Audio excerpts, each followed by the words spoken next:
Dans la ville de lumière, où le soleil brillait éternellement, un héros extraordinaire était né. Son nom était Stan, mais il était connu sous le pseudonyme de Mega Super Stan, le sauveur de la ville. Stan était différent des autres, car il possédait des pouvoirs exceptionnels. Il pouvait voler, planer et même soulever des bus avec une facilité incroyable. Ses muscles étaient puissants, et il pouvait sauter sans effort, comme si son corps était fait de nitroglycérine.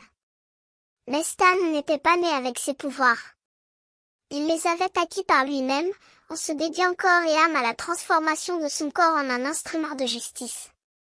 Il s'était entraîné jour et nuit, jusqu'à ce que ses muscles soient tellement forts que les avions s'envolaient jaloux à chaque fois qu'il passait à proximité.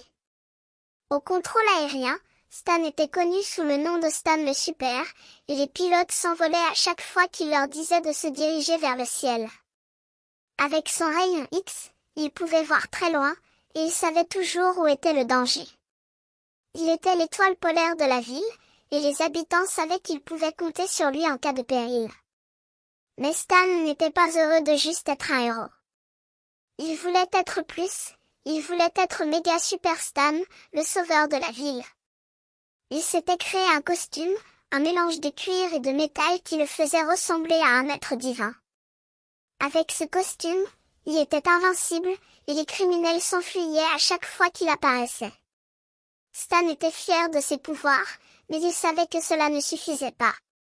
Il devait être un héros, et non juste un être super.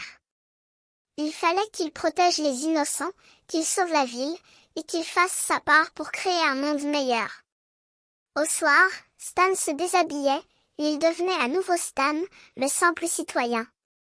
Il mettait ses super méga chaussons, et il s'installait au salon pour se reposer.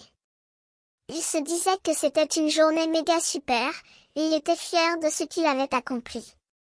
Au lendemain, il reprendrait ses activités de héros, et il continuerait à protéger la ville.